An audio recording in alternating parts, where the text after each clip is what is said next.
మీ అమ్మని ఎన్నిసార్లు కొట్టినా? చాలాసార్లు కొట్టినా. నేను ఎప్పుడైనా కొట్టినానా?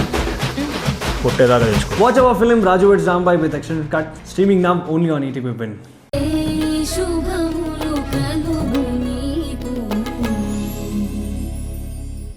అమ్మా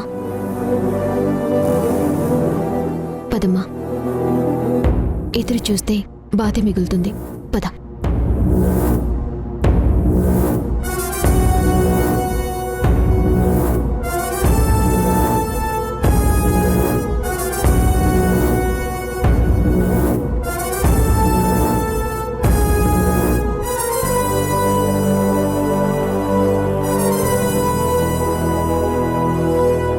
అరుంధతి, వీళ్ళు ఇక్కడికి రావడం వల్ల నీకేదైనా నష్టం జరిగిందనిపిస్తుందా?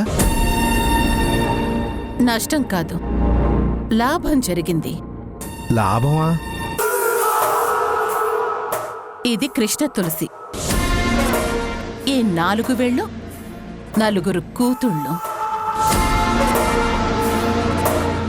ఇప్పుడు ఈ చిటికెన వేలు విరిగిపోయింది.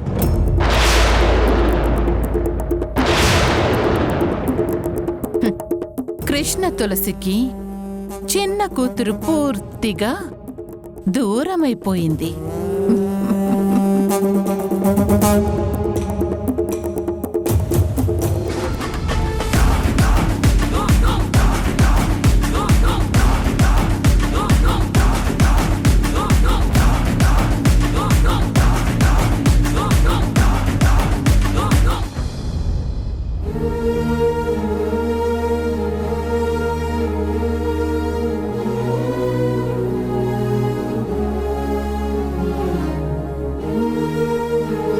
ఏంటో మన ఒంట్లో ఒక చెయ్యి పైకి లేచి మన ముఖాన్నే కొట్టుకున్నట్టుగా ఉంది.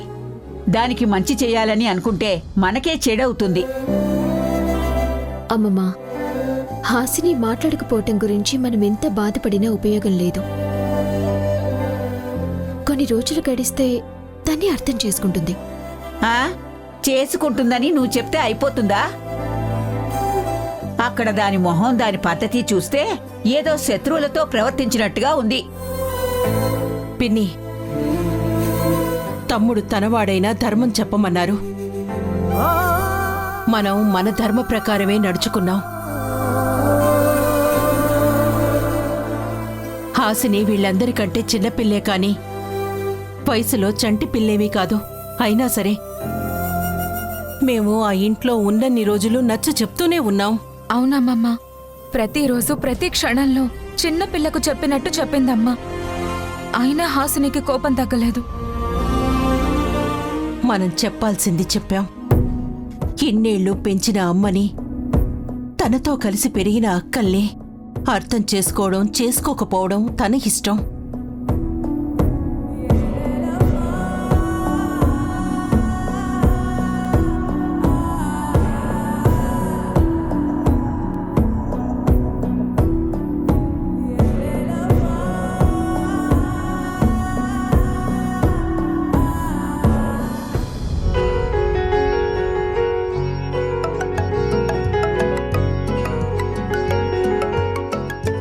నీ ఫోనే రింగ్ అవుతుంది.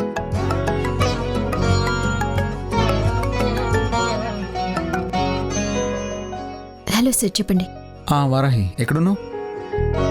హాసిని దగ్గర నుంచి అందరం ఇప్పుడే ఇంటికి వచ్చాం సార్. ఓకే, ఇంట్లోనే ఉంటావా? అవును సార్. ఏమైనా పనుందా? నీతో కొంచెం మాట్లాడాలి. పార్క్ దగ్గరకు వస్తావా? ఏదైనా ఇంపార్టెంట్ పనా సార్? నీ వైపు నుంచి నాకు తెలియదు, కానీ నా వైపు నుంచి చూస్తే చాలా చాలా ఇంపార్టెంట్.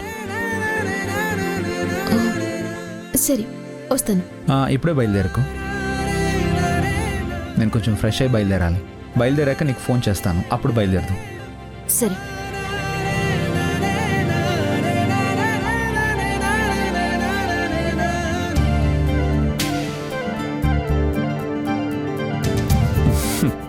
ఏంట్రా చాలా చాలా ఇంపార్టెంట్ అంటున్నావు?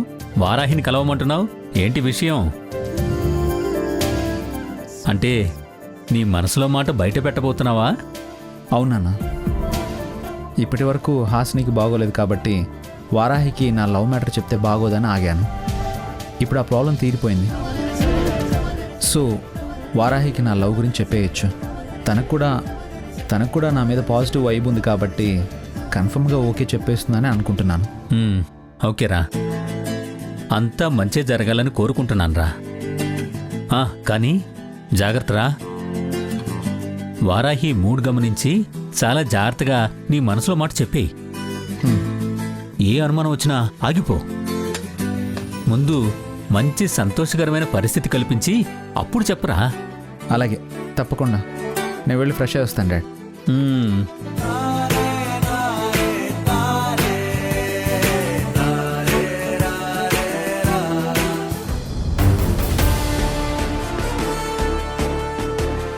అమ్మా బయలుదేరదామా?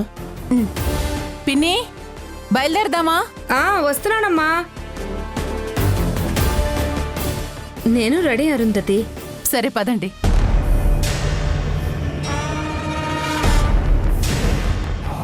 అమ్మా అరుంధతి, ఏంటి?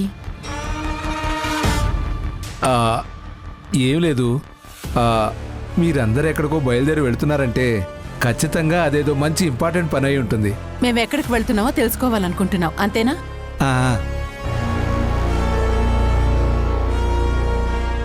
రేఖకి చరణ్ ఇచ్చి చేయాలనుకుంటున్నాం.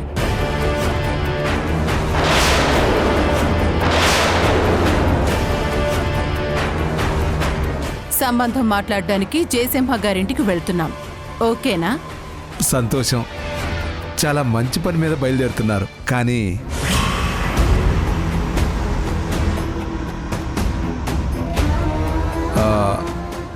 ఏంటి?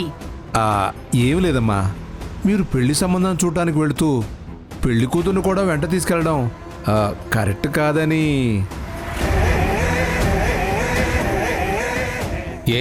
ఎందుకు కరెక్ట్ కాదు? బాబు, పెళ్లి చూపులంటే ఓ పద్ధతి ఉంటుంది. ముందు మీరు వెళ్ళి అబ్బాయిని చూసి పెళ్లి సంబంధం అడిగొచ్చాక అబ్బాయి వాళ్ళు వచ్చి అమ్మాయిని చూసి పెళ్లి మాటలు మాట్లాడుకుంటారు.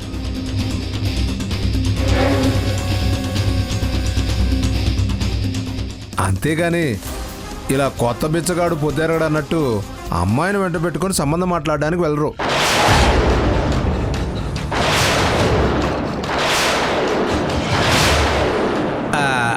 అంటే మీకు పద్ధతి ఏంటో చెప్పానమ్మా. మీరు వెళ్ళాలనుకుంటే అందరూ వెళ్ళొచ్చు. కానీ చూసిన వాళ్ళకి ఎబ్బెట్టుగా అనిపించి మళ్ళీ మీ గురించి వెనక నవ్వుకుంటారేమో అని.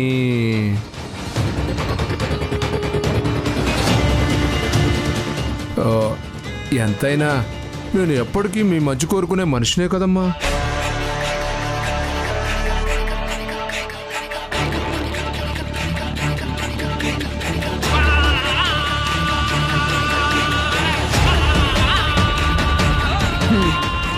ఓకే రేఖ, నువ్వు ఇంట్లోనే ఉండు. అమ్మా, ఇతను ఏదో చెప్పాడని. శేఖర్ కరెక్ట్గానే చెప్పాడు. నువ్వు ఇంట్లోనే ఉండు, మేము వెళ్ళొస్తాం. పదండి పిన్ని.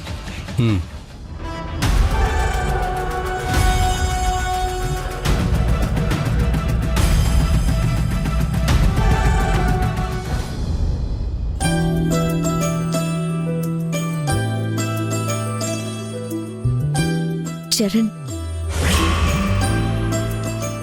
నేనెంతో ఎక్సైట్మెంట్తో నీ దగ్గరకు వద్దాం అనుకున్నాను. ఓ పక్క మా అమ్మ వాళ్ళు మన పెళ్లి మాటలు మాట్లాడుతుంటే, ఇంకో పక్క మన ఇద్దరం లవ్లీగా మన లవ్ గురించి ఎక్స్ప్రెస్ చేసుకుందాం అనుకున్నాను. ఏం నాన్న ఇది? ఉండ్రా ఉండు. కానీ ఇక్కడ ఇద్దరు వేస్ట్ ఫెలోస్ మన ఇద్దరిని కలవనివ్వకుండా అడ్డం పడ్డారు. ఏంటిది? ఏం పర్వాలేదు, అమ్మ వాళ్ళు మాట్లాడేసుకున్నాక మనం కలుసుకుందాం.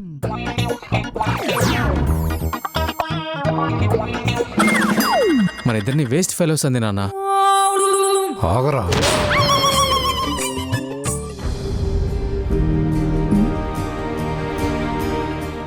చరణ్ గారు నాతో అంత ఇంపార్టెంట్గా మాట్లాడాల్సిన మ్యాటర్ ఏముంది? రేఖ ఆయన్ని ప్రేమిస్తుందనే విషయం ఆయనకి తెలిసిందా, లేదా అరుంధతి గారు కూడా ఒప్పుకున్నారని తెలిసిందా? దాని గురించి మాట్లాడటానికైతే నాతో ఏం మాట్లాడతారు? అది కాకపోతే అంత ఇంపార్టెంట్ మ్యాటర్ ఇంకేముంది?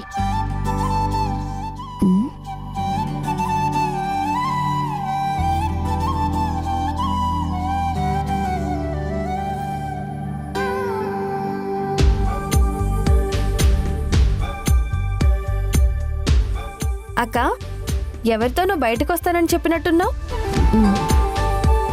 చరణ్ గారికి. మరి వెళ్లకుండా అంత తీవ్రంగా ఆలోచిస్తున్నావేంటి? అదే, అరుంధతి గారు చరణ్ గారిని రేఖ కోసం అడగాలని నిర్ణయం తీసుకున్నారు కదా. వాళ్ళేమో ఇవాళ రేపో వెళ్ళి సంబంధం మాట్లాడే అవకాశం ఉంది. ఈయనేమో ఇప్పుడు నాతో ఏదో మాట్లాడతాను అంటున్నారు. అసలు ఆయన ఏం మాట్లాడతారో? ఒకవేళ అరుంధతి వాళ్ళు సంబంధం కోసం వెళ్తే ఆయన ఏం చెప్తారో నాకేం అర్థం కావట్లేదు. అక్క, నాకో డౌట్. ఏంటి? అరుంధతి గారు సంబంధం కోసం వెళ్ళడం, ఆయన వాళ్ళకి ఏదో ఒకటి చెప్పడం అంతా వాళ్ళ పర్సనల్ మ్యాటర్. మరి వాళ్ళ పర్సనల్ మ్యాటర్ గురించి నువ్వెందుకు ఇంతగా ఆలోచిస్తున్నావు? ఎందుకు ఇంత ఇంట్రెస్ట్ చూపిస్తున్నావు? అది కాదు కళ్యాణి, రేఖ లాంటి బ్యాడ్ యాటిట్యూడ్ ఉన్న మనిషిని చరణ్ గారి లాంటి గుడ్ క్యారెక్టర్ ఉన్న మనిషి పెళ్లి చేసుకోవటానికి ఒప్పుకుంటారా లేదా అని. అక్క, ఆయన ఒప్పుకున్నా ఒప్పుకోకపోయినా మనకు అనవసరం కదక్కా. చరణ్ గారి నిర్ణయం ఏదైనా మనకెలాంటి ఇబ్బంది ఉండదు, నష్టము ఉండదు కదా. అంతేగా, ఆయన డెసిషన్ వల్ల మనకేం ఇబ్బంది ఉంటుంది? ఏదో జనరల్గా ఆలోచిస్తే ఓ డౌట్ వచ్చింది, క్యాజువల్గా అడిగాను అంతే.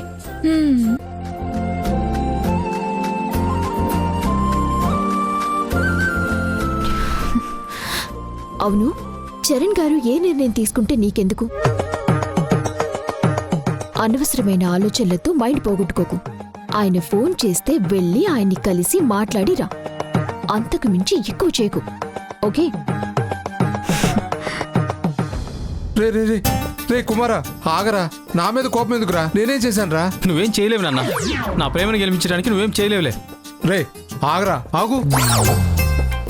ఏంట్రా నీ బాధ? ఎందుకా ఏడుపు? మరి ఏడవకేం చేయాలి? పెద్ద సంబంధం చెడగొడతావు అనుకుంటే పెళ్లి పెద్దల సలహా ఇచ్చి మరి సంబంధం మాట్లాడుకుని రమ్మని పంపించావు. కుమారా, నీకు బుర్ర పెద్దది, బుర్ర చిన్నదిరా. నేను ఏమని సలహా ఇచ్చాను? ఎందుకు ఆ చండాలని మళ్ళీ నాన్నోడితో చెప్పించాలని చూస్తున్నావు? అదేదో నువ్వే ఏడువు. ఏడ్చే నిన్ను నవ్వించాలనే కదరా నా తపనంతా. నేను రేఖని చరణ్ దగ్గరికి వెళ్ళనివ్వలేదు. ఎందుకో తెలుసా? రేఖ అక్కడికి వెళితే చరణ్ నో అన్నాడనుకో, వెంటనే ఏదోలా ఏడ్చో బెదిరించో ఆ చరణ్ని జయసింహాని ఒప్పించేస్తుంది.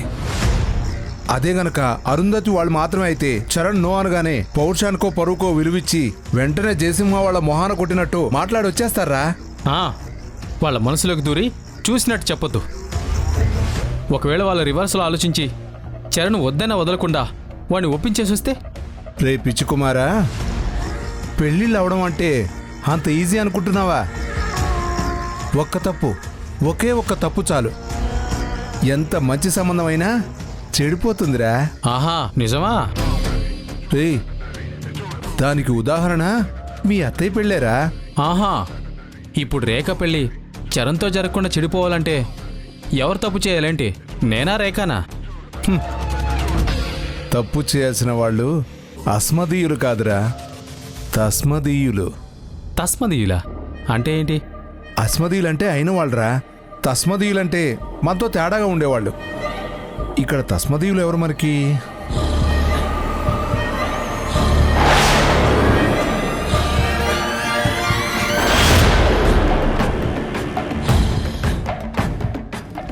అదుగో చూడు, అదుగో తస్మదీయురాలు.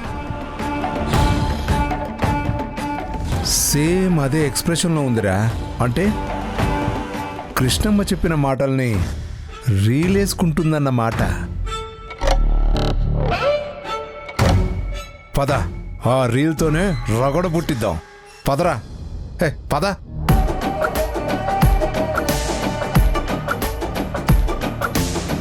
ఏయ్, ఎందుకు వచ్చారు ఇక్కడికి? ఏం పని మీకు ఇక్కడ? చంపేస్తా, పోండి అవతలికి. అమ్మా హాసిని, ఆగమ్మా. మీ అమ్మ నిన్ను విక్కీతో కాపురం చేయమనడం చాలా తప్పమ్మా.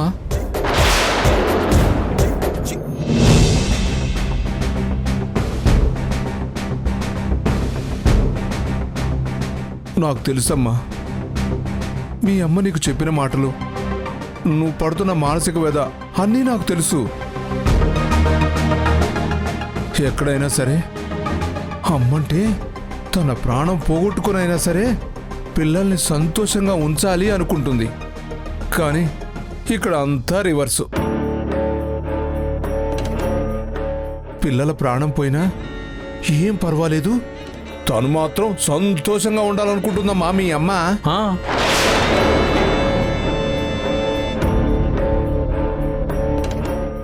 అరే, తన మెహర్బానీ కోసం పిల్లల సుఖాన్ని తాకట్టు పెట్టే తల్లిని నేనెక్కడా చూడలేదమ్మా. అవునవును, నేను చూడలేదు. ఎప్పుడో 25 ఏళ్ల క్రితం అరుంధతో గొడవైంది. ఇద్దరి మధ్యలో గోడ నిలబడింది. ఆ గోడ పడేసి అరుంధతో సంధి చేసుకోవాలి, కానీ ఇప్పుడు ప్రయత్నించడం ఏంటో నాకు అర్థం కావట్లేదమ్మా. నాకు అదే అర్థం కావట్లేదు. అరుంధతికి తన మీదున్న కోపం తగ్గిపోవాలన్న ఒకే ఒక్క కారణంతో నిన్ను మరీ ఇంత దారుణంగా వాడుకుంటుందా?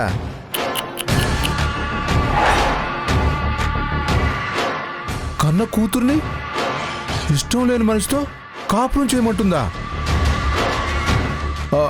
అతనితో పిల్లాన్ని కనమంటుందా? అంటే అంటే ఒక వేషలా నిన్ను... అబ్బా, రామచంద్ర,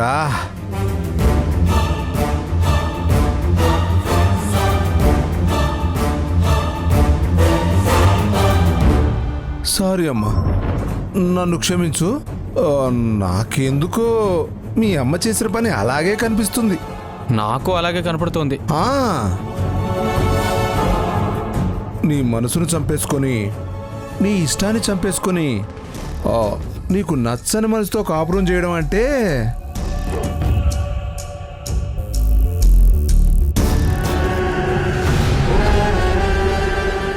నీ జీవితాన్ని నువ్వే నాశనం చేసేసుకోవడం కదమ్మా. సర్లే, ఎవరి తలరాతను వాళ్లే మార్చుకోగలరు, కానీ పక్కనోళ్ళు మార్చలేరు కదా. ఎర్ర కుమార, అంతే కదా? అంతే. నేను అంతేనమ్మా. నీ బాధను చూస్తూ ఉండటం తప్ప ఏమీ చేయలేను. కానీ కాపురం చేయి, పిల్లల్ని కను, అరుంధతి కోపం తగ్గేలా చెయ్యి, మీ అమ్మను సంతోషపెట్టమ్మా. అంతే, ఇక అంతకు మించి ఏం చేయగలవు నువ్వైనా? పదరా పద. బాధపడటం తప్ప మనం మాత్రం ఏం చేయగలం చెప్పు? ఏంటో ఈ పాడు జీవితాలు. అమ్మా, నువ్వు మాత్రం బాగుండాలమ్మా, నువ్వు మాత్రం బాగుండాలి, నువ్వు బాగుండాలి, నువ్వు బాగుండాలి. రారా.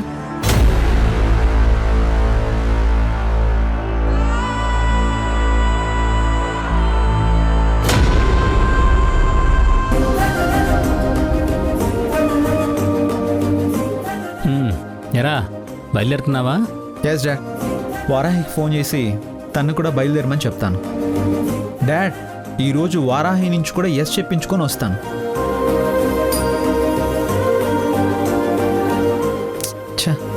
డాడ్, వారాహి ఫోన్ కలవట్లేదు.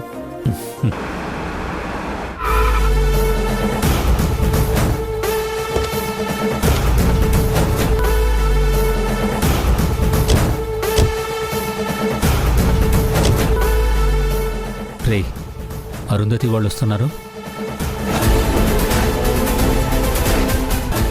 అయినా వీళ్ళు మన ఇంటికి రావడం ఏంటి డాడ్?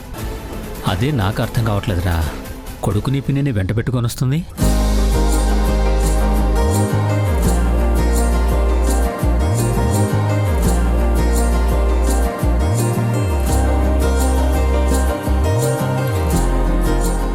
అరుంధతి గారు నమస్కారం. నమస్కారం.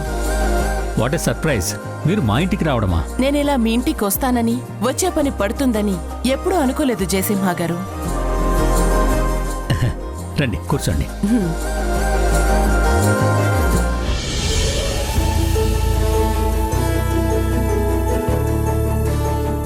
పనున్నా లేకపోయినా మీ అమ్మాయి రేఖ ఎప్పుడు మా ఇంటికి వచ్చేసేది. కానీ మీరు విక్కీ అసలు మా ఇంటికి ఎప్పుడూ రాలేదు. మేం వచ్చిందే రేఖ పని మీద. రేఖ పనా? అదే రేఖ గురించి మాట్లాడాలని వచ్చాం. ఆలోచిస్తుంటే మీరు రావడం వెనుక ఏదో పెద్ద ప్లాన్ ఉన్నట్టు అనిపిస్తుంది.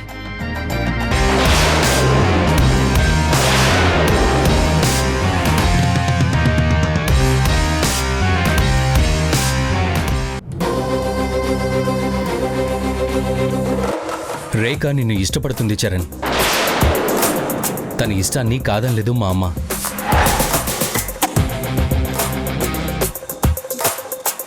చెప్పండి, మీ అబ్బాయి మా అమ్మాయిని చేసుకోటానికి మీకు ఏం కావాలన్నా ఇస్తాను.